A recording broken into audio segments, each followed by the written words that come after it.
This week, Down with Dedee is excited to be sponsored by the Hazelden Betty Ford Foundation. You can find out more about this amazing organization by visiting hazeldenbettyford.org. Today on Down with Dedee, my mom will be having a conversation with David Wilke. David, thank you for coming on Down with Dedee. I'm so happy to be here. Thank you for having me. Oh my God. Last time I saw you, we were on a golf course. We were. Palm Springs. You were driving the golf cart. I was trying to golf, which is a joke in itself. But why were we there again? Just for funsies, or why were we there? No, we were there to support Hazelden Betty Ford and the children's program. That's right. Yeah. That's how we met, right? Was my involvement. I've become this Betty, although I'm a breather, because I got, my stories. I got my rehab was in Los Angeles called Life Breathe Healing Center. So I'm a breather. And then I met you all, and all of a sudden now I'm a Betty. So I'm a breathing Betty. So but that's how recovery looks like, right? We just jump in, help where you can. It's about, the bigger picture. And that's what I love about what you do. That day when I was pretending to golf, trying to help you all raise some money, what is it that you guys do that sets you away from like the other rehabs? Because, people don't realize that addiction is a family disease, right? And you're instrumental in probably one of the most important parts, which is healing the family. That's correct. Yeah. Well, first of all, I'll say I have the video of your very first golf shot ever. So if anyone wants that, I can provide it if you don't believe it, but I have it. Put the show notes for sure. Okay.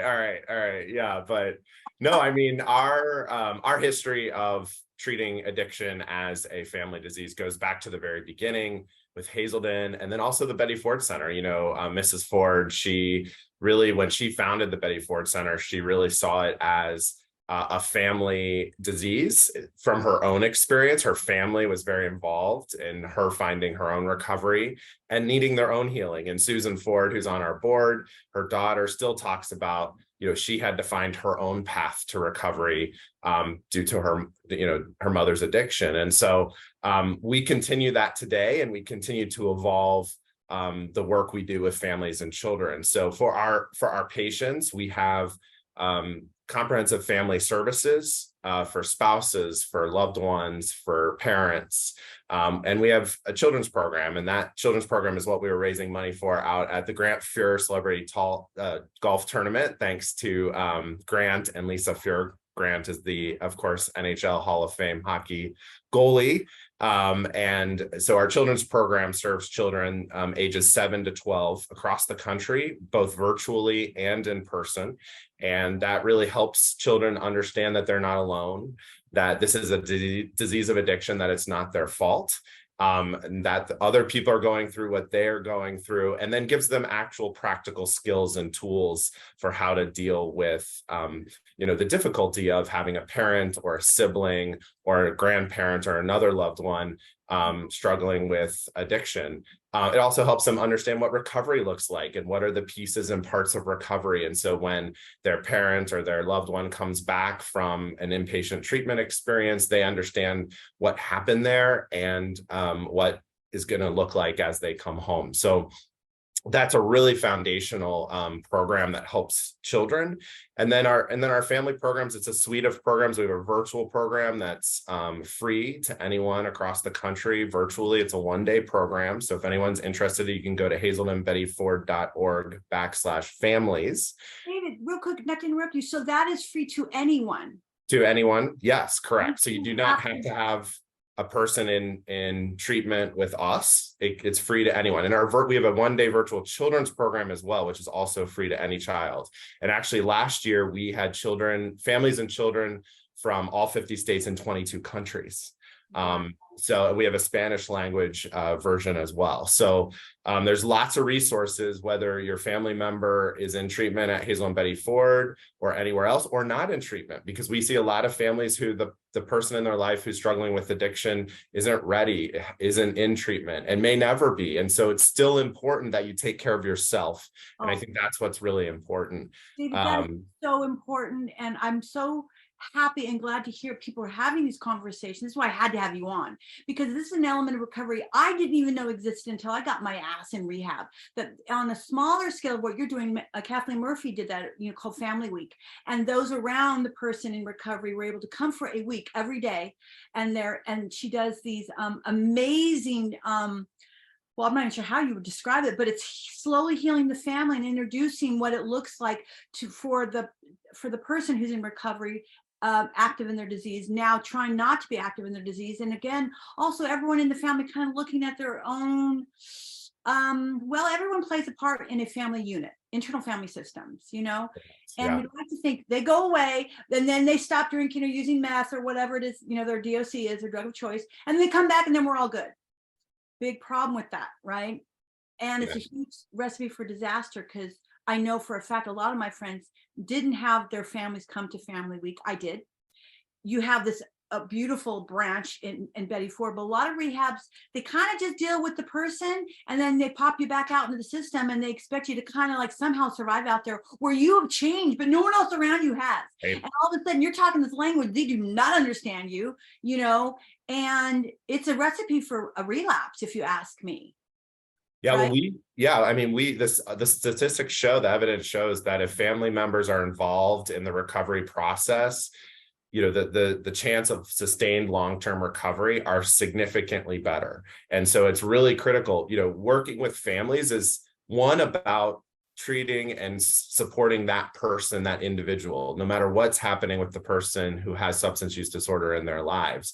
But second, it is also very critical to the long-term sustained recovery of the person with substance use disorder. So it's really it's a double whammy there of impact, because we're helping kids and family members who have needs themselves. It can be a very traumatic experience to live with a loved one or have a loved one in your family who's struggling with addiction. We know what that looks like. And so that creates the need for a lot of support and a lot of help, and knowing you're not alone either. And we know the fellowship of the 12-step community is really critical to recovery for the person with substance use disorder, and having people in your life, if you're dealing with a family member, that they're going through it too, and being able to talk to. So it's really critical that we have not just programs and education, which are important, but also that fellowship component and interacting with other family members who's been there, who've walked that journey before you. And we talk a lot about at Hazelden Betty Ford, the wisdom of lived experience. Our mission statement is harnessing science, love, and the wisdom of lived experience. And so how do we facilitate the sharing of the lived experience of having a family member with addiction, how you sustain yourself in that process, and how you help them as well. And so that's what these programs are really designed to do. And we've seen tremendous success, and they continue to evolve. We learn all the time, new science, new practices. And so, things like traditional intervention, which work, that traditional interventions do work, but we've also seen new models out there that really help family members through a process. And actually the evidence is showing that that's much more sustainable than an intervention. And so we have, for example, a healthy communities workshop, which is 10 nights a week for 10 weeks. And that helps family members understand how to build healthy relationships with people in their lives with substance use disorder in a much more kind of robust, meaningful way. And that includes, in addition to the 10 workshops, it includes coaching through that 10-week period. So it can kind of help you. How are you trying this out? How are you learning how to interact? And I think that's, the people who've gone through that have really seen a tremendous benefit from the ability to not just have a one-time workshop, but have this kind of ongoing coaching. We also have a program called Connections for Families, which helps families kind of coaches them and walks alongside with them when the person in recovery comes back home. And so we try to, for 12 to 18 months, we can be there and provide that coaching and care. And that is another program that the person doesn't have to be in recovery who has substance use disorder. You may just need that for your family, or they didn't have to receive their inpatient treatment at Hazelden Betty Ford. So I think my number one message is that if you're struggling, if someone in your life is struggling and you need help for yourself or for them, please reach out to us. We have, or we will find places for you to go if we can't do it ourselves. But try the one-day virtual family program. If you have children between the ages of 7 to 12, try the one-day children's program. And we also now have an adolescent program for teenagers. And so really there's a lot of resources out there. And of course we need to do more, but I really encourage everyone to go to hazeldenbettyford.org/families to find those resources. David, I have to say, this is just, oh my God, warms my heart so much, because I'm a child of an alcoholic parent, and you grow, and my boys are sadly also children of an alcoholic parent myself, and I'm a single parent. And right now at 59, I'm not going to lie to you, I haven't dated. I took myself off the market many years ago, because I'm still not sure how I'm going to navigate that, because I did grow up blaming myself for my dad's alcoholism, because that's what children do, and my mother had mental illness, and there was that. So there was all these layers of dysfunction that through the years you start to peel away that onion, and then you throw an addiction on that, biopsychosocial. But I got to tell you, at the end of the day, support. It really is about support. I love that you guys are offering support to people. It's like me, you guys adopted me, and I'm not even like I love you guys for that, because that's what it's about, right? And there is a business in the relapse business where it's like kind of like heal them, but not really. So you have that frequent flyer thing going. And I'm not a fan of that. I don't think that that's cool at all, but I'm not sure if most people have access to what you guys are doing, or my rehab did. Not all families came, by the way. So that person, I saw a lot of people, it was kind of sad. They were like, I asked my family and they said no. And half my family was scared. They didn't want to go. So of course my two sisters show up. They're like, we're not afraid, we'll go. And then my two sisters went back and told my brother, oh my God, it's not what you think. Because he thought this whole like getting part of Dedee's recovery was going to be about airing dirty laundry, blaming all this stuff that is not anything to do with recovery. It's actually the polar opposite. And it's not about co-signing anybody's bullshit. It's just about understanding what they're going through on a different level. Looking at it as a disease, that's what it is. But also looking at your healing separately from that other person's. And it also takes the pressure off the person who's active in their disease. Because one of my problems was, what about my boys, ... Yeah. What if I come back with a third eye? Are they going to still accept me? I had no idea when I went to rehab. They didn't know. Nobody knew. Like me, my family was like, how is she going to come back? What's going to happen to her? There's all these questions. And really what it is a rebirth. It's a rebirth. Yeah. And it's important that the family around you, especially children, view it that way and go on that journey with you. So it's a rebirth, baby rebirths for them as well. I just love what you guys are doing. It's phenomenal. It's phenomenal. You and I talked about bringing this to LA and doing a bowling charity, right? Well, that's right. That's right. So we were golfing at the Grand Fair Golf. Let's correct. You were actually golfing. You were hitting that ball. It was flying at 100 miles an hour. It actually went where you want to go. I, on the other hand, I have a picture of you fishing my ball out of the water, Dedee. You were fishing my ball out of the water. So I decided that I was better suited to just crack jokes, keep it light, and fish all the balls out of the bushes, the cactus, and the water, because I'm a very good like hunter, so I was like, what is she doing? But I came back with other balls. Remember, I went in to get your ball, and I came back with other balls. Yeah, because no one else would go in there after them. That's only Dedee would go in there after them. But no, but that also shows you I'm not that good of a golfer, because my balls were in the water and in the brush. It's like, if I'm so good, why were you fishing them out of the water and going into like quickly like bushes with cactus? But it was fun in there. I was like in there with all the critters and all the animals. That's why I felt far more, look at my spirit animal, felt far more safe in the bushes finding the balls than out there trying to hit the damn ball. You guys asked me, what's your handicap and your shirt size? I said, well, medium, because I don't want anything tight. And second, my handicap is whether or not I'm gonna be able to hit the damn ball or not. That's right. Don't worry about the handicap. But no, we were golfing and you said, I grew up in a bowling family. And so then we came up with this idea of having a bowling tournament in LA. And so we're working on that. So everyone should stay tuned for more information on that, because you're going to help us with that. You and I talked about that because we wanted it to come from the heart and soul of Betty Ford, Hazelden Betty Ford Foundation, and the heart of it, but bring in other people like me who got sober wherever. There's a whole bunch of people I know who got, my agent got sober. I think did I tell you this? Oh, by the way, I did actually I talked with Susan Ford just weeks ago. Got it. So that B-roll, I hope she lets, actually, no, she had an appointment. So she was like, bye, click. I was like, well, girl, we have B-roll. And she's like, peace out. But I'm going to get her back on the show. But I had, who else did I have? Well, anyways, okay. I just had a, welcome to Dedee's brain fart, people. I hope you're not driving in traffic in LA right now, because my brain probably going to make you even more agitated.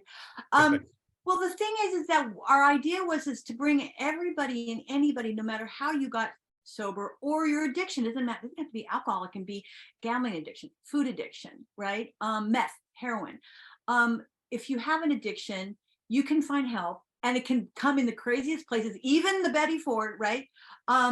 And so we thought, you and I thought, let's pull everyone together in Hollywood who's around, who's got a Saturday night free, and let's go bowling, and let's create more money for, again, the families, and hopefully also get that word out that is out there for people, because this is a great way, not only my show, but how else do you get that information out? I didn't know you guys had those resources, and I want more people to know that.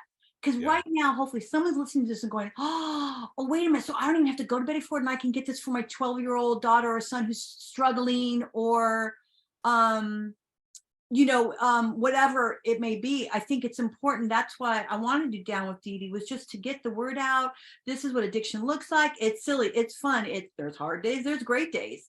At the end of the day, there's people out there who give a damn about you and your family. Yeah, we do. And I think that's a really important point. All of our programs, our family program, children program, are funded from donors, by donors, through philanthropy. And I think that's a really important point I want to stress, is not only because my job is to raise money on behalf of Hazelden Betty Ford Foundation, but because that's part of the reason why there isn't as much accessibility to these programs. And so part of our work, we just received a $10 million gift from the Dedee and David Foundation to help us launch a national center for families and children. And that center is going to help us. It's a national center. It's not a physical place, but it's kind of a hub of our different programs, as well as the opportunity to create a sustainable model. So we want to show that these programs work. We want to prove the efficacy through our Butler Center for Research. And then we want to go out across the country and say, these are programs that our insurance companies should be paying for, that government should be paying for, because philanthropy can only do so much. And it's really important. It's really critical. So I encourage everyone, whether you support Hazelden Betty Ford or another nonprofit addiction treatment organization, I encourage you to think about them when you consider your charitable giving. But we also need to make sure that that's accessible to everybody. And so that's the work that we're doing through the new National Center for Families and Children. It's really critical. And we want to make sure, our long-term goals are ensuring that every family member, every child who needs this support has access to it. The studies show that 50% of adults report that they have someone in their family that has addiction or has struggled with addiction, and 1 in 4 children are impacted by people with addiction. And so whether it's a parent or another loved one, a sibling. And so this is a disease that touches so many people across this country. And we want to make sure there's more resources there. And so we can do that by providing the programs we have now, and then we can do that by creating a sustainable model, which then can be spread across the country and made accessible. So if people are interested in being a part of that, please, feel free. All that in the show notes. We're gonna hook everybody up with the video of me hitting the ball for the first time, and the picture of me trying to use the golf puck thing to get the ball out of the water, because that's basically what I use it for. The golf puck is called a club. Yeah, the club. That I was using that to fish I was fishing, basically. I was fishing. Yeah, that's right. Yeah, I got a little confused on the sport. Yeah. It's actually funny you mentioned that, because that is one thing that breaks my heart, is that sadly the insurance does not cover this. And I've been in rehab, and I know this for a fact that I was in rehab, and there was people who were like not ready. I mean, they had not just the addiction, but this one I went to also dealt with the trauma. Kathleen Murphy was trauma and addiction specialists. So peeling that oven, I mean, the onion was really important on both, because addiction's over here and trauma's over here. And if you don't address them a little separately and treat them a little separately, one's just you're going to looking at a relapse. You know what I mean? So unless you have clinicians that understand that and have a multidisciplinary approach to it. So there are people who come in there and their insurance say, you got 30 days to figure this out. And whether it sometimes takes 20 days just to get to the point where you say, wait a minute, this is not only addiction. I got some trauma here that I've been pushing down for years. And this all needs to be looked at and treated. And then all of a sudden they're like already looking at their exit ticket, and the insurance is like, sorry. Well, that's a relapse waiting to happen right there. So we have the insurance not only not addressing, sadly, the actual treatment itself for the person, but then there's nothing, null and void. I had a sober coach, but I had to pay for that. But what you're talking about, is why you're out here golfing with crazy people like me and doing stuff like that to create money so that, people come in and they can get that wraparound service. Because our insurance is still way behind. They're dinosaurs right now. They're not getting the big picture. Yeah, and we want to partner with them. We want to show them, hey, if we treat this holistically, if we have the evidence and we're using evidence-based scientific practices, and we can show the outcomes, then through that research, we can demonstrate that programs for families and children not only improve the quality of life of the family member or the child, but also dramatically increase the outcomes for the person with substance use disorder. And so then we should be funding these programs. On the treatment side, we are starting to look at it more holistically. We are known for our inpatient and outpatient treatment. That's the more acute crisis moment, right? Get into treatment. But we also know that this is a lifelong disease. It's a lifelong journey. And so how do we support people throughout the ebbs and flows, the ups and downs of this journey of recovery? And so what are the resources that can be there? And so Hazelden Betty Ford has been there, with the books, our publishing that are so ubiquitous around in 12-step meetings. But how do we take that to, bring that to current days and really be there? So that's another initiative that we're working on. And so, I think for us, it's about, you mentioned trauma, also adding in that mental health, making sure that people understand that we are not just a substance use disorder treatment provider. We are a mental health organization, and we treat that holistically, both for the person with substance use disorder and through these family and children's programs. That is a mental health issue for the families and children as well. And so those are the things that we're working on, and we're really grateful to have your support, Dedee, and we're to have you out at the golf outing and our bowling event, and I'm sure many more. About the fishing event with you. Well, let's do fishing. Oh, the fishing, the bowling fishing. Yeah. The golf fishing. Yeah. And the bowling thing, I'm just teasing the heck out of our followers right now. They're like, wait a minute, when's that going to happen? We don't know yet. We're working on it. David and Better Minds are all working on that, but I think it's going to be super fun. Because I'm wondering if it's the first time that we're going to try to get just everybody, a mishmash of anybody who's interested or it's been touched by, addiction in the same room for the same cause to help for awareness that this is possible, first of all, right? Bringing awareness is the big one. And also, more importantly, making sure that people don't feel like they're alone. One of the things I do on my Instagram, my random thoughts and all that, it's just to make sure I just want to remind them they're not alone. They may not know me personally, but I'm on this journey with them. And every time they respond to me, say, Dedee, oh my God, I totally what you said resonated with me. They don't know that helps me. It's a ricochet, and then we're all in this together. We're human beings. Sorry, cats. We all need each other. DJ and Pazuzu. Well, you and your beautiful cat have interrupted my podcast. So we can talk about what David Wilke does for Hazelden Betty Ford Foundation. He does all the charity fundraising, which is really exciting. What I love about what they do is this. Insurance companies cover for the person who's in rehab. And even then, often not the whole amount, or they're only allowed a certain amount of time. So the healing is up to somebody who has no idea what your treatment looks like. So Betty Ford has I'm going to call like a wraparound philosophy, so that they have these foundations, they do charity fundraisers, so they add money to like the kitty to help you get more time if you need that. And more importantly, for the family unit, they believe in healing the family. That is so important, because when you get out of rehab, you come out and you have changed and nobody else around you has. So they're not about trying to fix the family, they're trying to heal the family, especially the children. Those of us in recovery, it's like godsend, because when you come out, you're trying to heal yourself still, and your family's sitting there, they don't know what to do. They don't, so it's just such a beautiful, beautiful element of what this amazing foundation does, for sure. That is a beautiful thing, and you can find out more at hazeldenbettyford.org. I keep trying to say that. I don't know if everyone's listening to me, David. I think they are. I think They people are. are hearing, people are hearing. If you say it enough times, they Yeah. Wait, does that work with the cat litter box and the dog poo? If I say it enough, my boys will actually do it. Braxton, cat litter box. Braxton, cat litter box. Braxton, and I say it a lot, and I don't see it. It's not working. It's not working. That might be the mother-son dynamic going on there. Oh, trust me, their earballs go, what, did you say something? It's like tuning. I used to do that with my mom. She, I swear to God, with all this, the stuff, the access they have, I can say anything.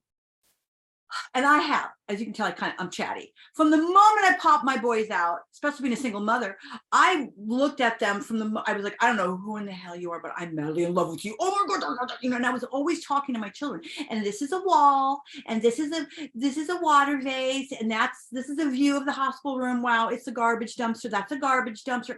And people were like, she just gave birth and she's talking to these children, her children. And I said, don't ever dumb down children. Don't ever think they don't understand. Don't ever do that. You know what I mean? Because it's so important that we start respecting them. They respect us. And anyways, that's my mantra. I still talk to them. I don't know. Now, after 17 to 20 years, their earballs are like, I think they're, yeah. Dedee, I hate to break it to you. They weren't listening then, and they're not listening now. Again, I was talking to them and it was ricochet off their cute little faces. That's right. And it was coming back to me. I have a question for you. Yeah, go for it. This is going to be so funny. I think you're probably one of the most proper guests so far to date. You're like all with your jacket and your beautiful head. I'm going to ask you a question. I'm going to ask you to go there. Go there with me, David. Okay. Do you believe in the paranormal at all? And if so, why? And if not, why? Yeah. Okay. I am not a sci-fi, fantasy, horror. That's not I don't do those type. I've never been that type of person. And so, my initial reaction is to say, no, I don't believe in that. But then I was thinking about the other day, had one of those moments of deja vu where it's like you're sitting there and you're like, I've lived this before. I've lived this moment before. And I have that a fair amount. And I think about like, did I dream that before and now it's happening? But it's things that I could have never known were going to happen, being in a place I never knew I would be. And so, when I have those moments, then I sometimes think, there's something greater in this universe that is, there's forces at work. So I would say, generally, I'm a science, evidence-based driven person, but, isn't all science about figuring out the things we haven't figured out yet? And so if these things are happening, maybe someday someone will figure it out. But right now, there are things that happen that we don't know. And so I would say, yes, I'll give you that. That'll be my answer. How about you're open to the idea? Okay, so I'm open. Something presented itself to you, you might be a little spooked and scared because, hello, that doesn't happen every day when you're flying into JFK or wherever you are today, right? But you'd be taken back, but you'd go, oh my God, that crazy woman Dedee's right. I'm looking at something right now that makes no sense from the way I was raised, right? Somebody said something the other day on one of my crazy shows that I watched, and 80% of all mankind do believe in some kind of other life form or spirituality, or have had their own experience. They're open to the idea. And I do like to say this: religion is over here and spirituality is over here. And I think a lot of times people get scared. If I were to say I believe, then that means that my God all of a sudden doesn't exist, and that is not true. God is your God is your God, period. No one can mess with that, right? But yeah. I think that the idea that there's something else going on to me is fascinating and exciting. Yeah. Also, somebody had said something, it was a scientist actually said, if we were convinced and okay with what we've been told, how mankind came around, whether it's evolution or, I mean, whatever, right? All the different religions have, different ideas on that. If we were all okay with that, then why do we keep searching? Why do we keep uncovering new civilizations that we didn't even know existed? How come we have to now keep predating civilization? We thought we started just yesterday, and now we're discovering things that are like before the Ice Age, which completely messes up all of science-based anthropology and things that we know in carbon dating, right? We're kind of having to rewrite, and people don't like to rewrite history. Most people are like, I like it just the way it is. Don't mess with that. Yeah. Well, how many years did people believe the world was flat, right? And then we, we still have people who still are kind of like, I'm not going to the crazy with you on the earth being all like round. I'm not going there. So that's actually a great example of that. Okay. Yeah. So there was also a time where someone said, I'm going to fly. And they said, you are insane. You're never gonna, you're not a bird. Smash cut. Tell that to the Wright brothers, Yeah. I'm gonna go to the moon one day. Oh, what crack are you smoking? Bam, we're on the moon. I mean, if you had told me Roe versus Wade one day in the United States would be reversed, I'd say, what crack are you smoking? So I gotta tell you, before people start becoming so resistant versus curious, I say, hold on there, bro, hold on. Yeah. I'm not saying believe, but how about being open to the idea? Because if we start to live our life with curiosity, things start presenting themselves to you, and life is a little more juicy, a little more exciting, a little more crunchy and spicy, because I love crunchy and spice. And let me ask you, if a UFO came down and said, hey man, Dave, we're gonna go upstairs, we're gonna go to another universe for like a couple hours, you cool? Would you go? I'd probably do it, yeah. I mean, if the UFO came down in front of me, I would be so blown away, and I'd be like, I gotta go see what this is about. Like, I'm an adventurer, so I'm gonna go see what this is about. I think when you think of that paranormal stuff, it's kind of like so much of, we live our lives so much questioning other people's experience. Mm-hmm. And for me, it's like, if people say that has happened to them, whatever really happened, like that was their experience. And I think it's really important. And this comes up in recovery all the time, right? We have to validate the experience. Now we can, of course, science can help us understand what's actually happening or try to find out what's actually happening. But so that's kind of how I think about it is, and then when I have those experiences of deja vu, I'm like, well, wait a second, what's going on here? Don't you kind of get those, all those brain chemistries firing when those moments happen, where you're like, minding your own business, on your computer, doing whatever, and you get one of those moments, you stop and go, what? Don't you feel alive in that moment? Like, you're like, what the heck was that all about? Wait, could that have been a parallel universe? Was that a deja vu? I've never been here before, but I swear I've already been here. Yeah. What, that to me is, I think for as children, I hope we're raising our children to be constantly curious. It's okay to question things, it's okay.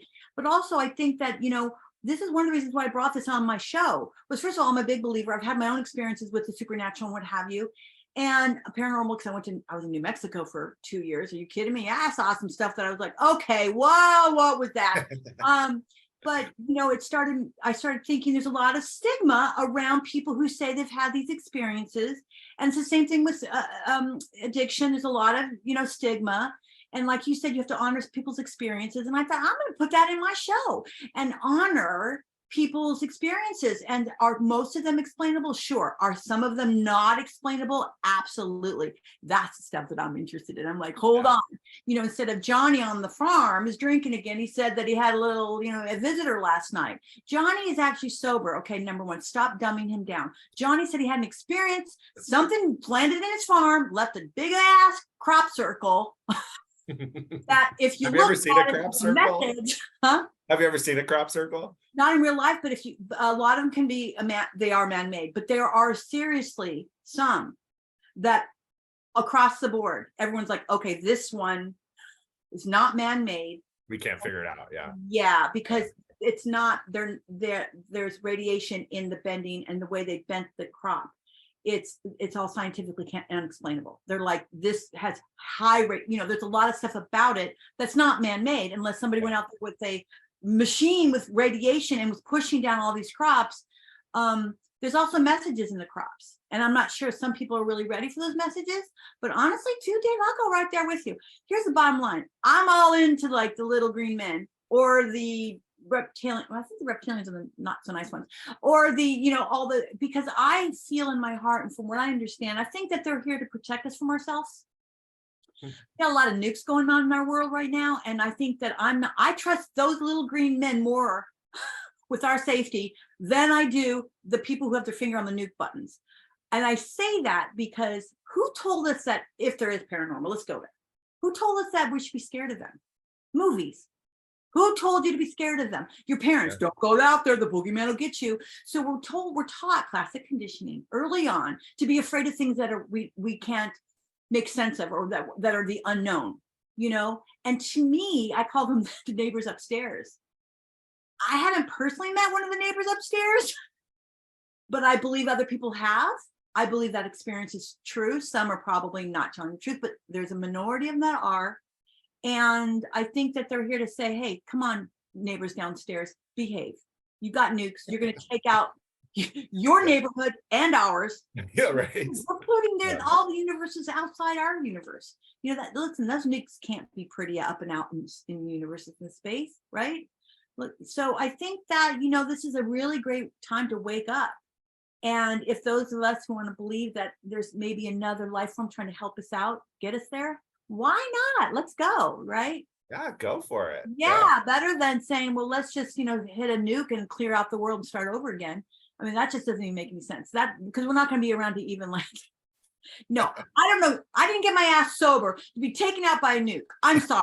Okay. Right. It's really hard. It takes a lot of, you know what, to get sober, to stay sober. And my message, I'm not done in this life body. I want to help a heck of a lot more people and animals. So speaking of that, okay, let's go one more time. All right. You could be any animal reincarnated. What would it be and why? Yeah, well, like you, I had to go with the big cats. I thought about big cats, but it's a cheetah. Fastest land animal on Earth. Just an explorer. You know, I would love to be an explorer. I'd be able to run fast and you know, get around and have that opportunity. And then I also thought about it, and I think you know this. I also like to be in the sun. So, you know, I think the cheetah is the best of both worlds. You got that going, and then I can go take a break and you know, lay in the sun at on the side of the river in the savannah or wherever cheetahs live, right? So yeah, cheetah. That's what I was going with. Cheetah are amazing creatures. They're amazing. Well, this big bad boy came to me when I was trying to meditate in rehab. I have the monkey mind from hell. And they were like, okay, now sit and meditate. I'm like, you're joking, right? Like, this is not going to happen. It's better to have me run around the block 5 times, you know? So a male lion kept coming to me. I don't know why. And he called me. And then I told someone, they said, oh, that's your spirit animal. I went, okay, let's go with it. And he does. He comes to me often when I close my eyes to calm. He comes to calm me. So cheetah. Now you said run really fast. Do you run really fast in real life? Are you a runner? I used to be a runner. I'm now more of a biker, cyclist, and Peloton. I love my Peloton. I'll plug Peloton. You know, it kept me going through COVID, and you know, it's just really important. I travel a lot for my job, and so I make sure I try to be in hotels that have Pelotons, just to have something a consistent routine on the road. But yeah, so that's my physical exercise now. I love that. I'm getting older, so the running isn't as easy as it was back in the day. You look great, sweetie. I have no idea how old you are. I won't ask, because who does that? David, I want to thank you so much for coming on my show. I love and adore you. Yeah, I adore you. This has been such a pleasure. And we are just so grateful that you are out there advocating for recovery in general, and telling your story and sharing your story, helping so many people. And then, of course, on behalf of Hazelden Betty Ford Foundation and the Betty Ford Center, you've just been a tremendous advocate and champion. And I know we're going to continue to do some great things. And yeah, and please, everyone who's listening out there, if you need resources, go to our website. I'm sure it'll be in the notes at the end.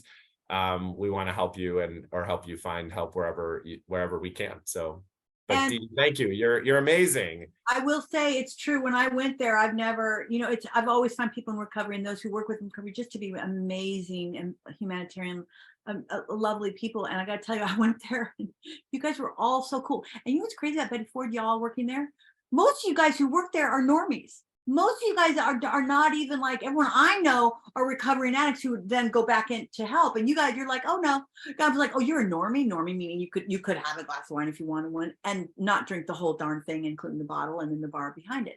That is phenomenal because those are truly angels. You're not, you know what I mean? So yeah, I mean, our team, our staff across the country, we have over 1,600 employees across the country, and we have a great mix of people in long-term recovery. But those of us who aren't in recovery, who are normies, as you say, most of us have family experience, right? And so we're driven by the mission, and we're passionate for the mission because it's touched our lives, and that's true. That's true of me, certainly, and I can think of all the people on my team who've been touched by addiction in their lives. And part of our goal, part of our work is to really help people understand this is a disease. It's not anyone's fault. And there is help and there is hope and there is healing. And just ask for it, just start and there's help for you and resources. And as you are a testament to, an amazing life and well-being for the rest of your life. So but thank you so much for having me and for just being an amazing advocate for us. thank you, David. Bye. Bye. For more information on today's guest, check out the show notes below or visit our website at www.downwithdedee.com.